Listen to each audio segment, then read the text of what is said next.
பிரச்சாரத்திற்கு அனுமதி கேட்டு தாவேகா தொடர்ந்த வழக்கில் நடிகர் விஜய்க்கு சென்னை உயர்நீதிமன்றம் சரமாரி கேள்வி.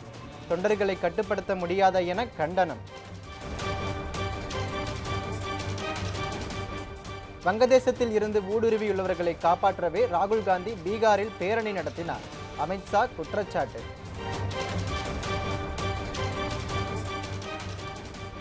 காங்கிரஸ் கட்சிக்கு சாதகமான தொகுதிகளில் மென்பொருள் மூலம் திட்டமிட்டு வாக்காளர்களின் பெயர்கள் நீக்கப்பட்டுள்ளது. ராகுல் மீண்டும் குற்றச்சாட்டு.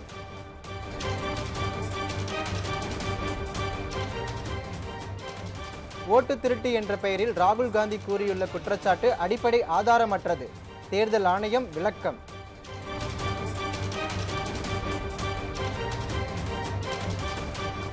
வாக்காளர் பட்டியல் மோசடி குறித்து தேர்தல் ஆணையம் புகார் அளித்தும் ஆளும் காங்கிரஸ் அரசு விசாரணை நடத்தாதது ஏன்?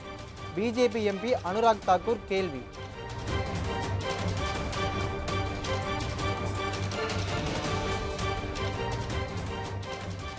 வாக்கு திருட்டால் பிஜேபி வெற்றி பெறவில்லை, உழைப்பால் மட்டுமே வெற்றி பெறுகிறோம். ராகுல் குற்றச்சாட்டுக்கு தமிழிசை மறுப்பு.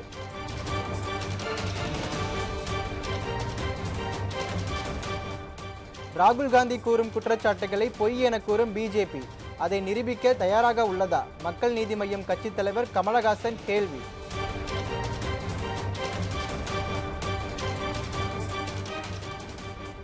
காசா மீது இஸ்ரேல் நடத்தும் தாக்குதல் காட்சிகள் நிலைகுலைய செய்வதாக முதலமைச்சர் மு க ஸ்டாலின் வேதனை.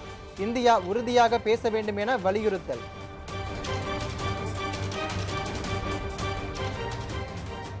கட்சி கட்டுப்பாட்டை யார் மீறினாலும் நடவடிக்கை எடுக்கப்படும் என இபிஎஸ் எச்சரிக்கை.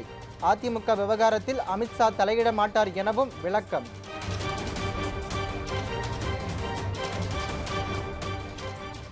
ஐம்பது நிமிடத்தில் முடிந்தது புதுச்சேரி சட்டப்பேரவை கூட்டம். அமளியில் ஈடுபட்ட எதிர்க்கட்சி எம்எல்ஏக்கள் குண்டுக்கட்டாக தூக்கி வெளியேற்றம்.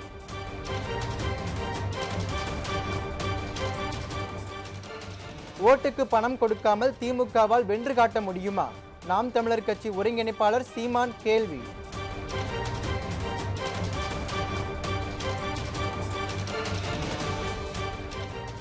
அம்பானி அதானியை உலக பணக்காரர்கள் ஆக்கியது மட்டுமே பிஜேபியின் சாதனை. செல்வ பெருந்தகை விமர்சனம்.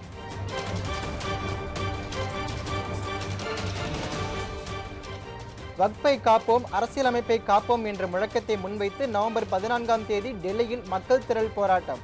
ஜவாஹிருல்லா அறிவிப்பு.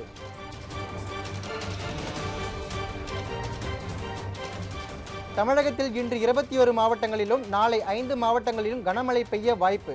வானிலை ஆய்வு மையம் தகவல்.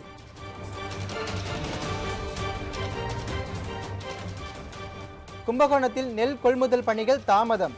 அதிகாரிகளுக்கு எதிர்ப்பு தெரிவித்து விவசாயிகள் சங்கத்தினர் கண்டன ஆர்ப்பாட்டம்.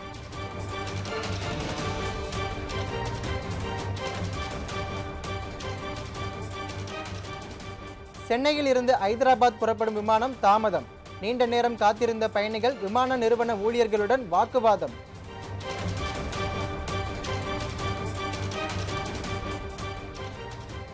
வடகிழக்கு பருவமழையை எதிர்கொள்ள தமிழக அரசு தயாராக இருக்கிறது. நகர்ப்புற வளர்ச்சித்துறை அமைச்சர் KN நேரு தகவல்.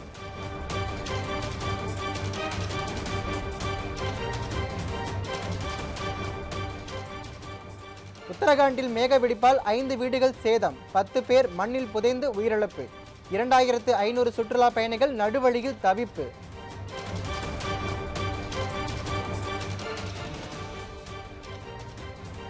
திருப்பூரில் சேகரிக்கப்படும் குப்பைகளை முதலிப்பாளையம் ஊராட்சியில் கொட்டுவதற்கு எதிர்ப்பு. கிராம மக்கள் 2வது நாளாக உண்ணாவிரதம்.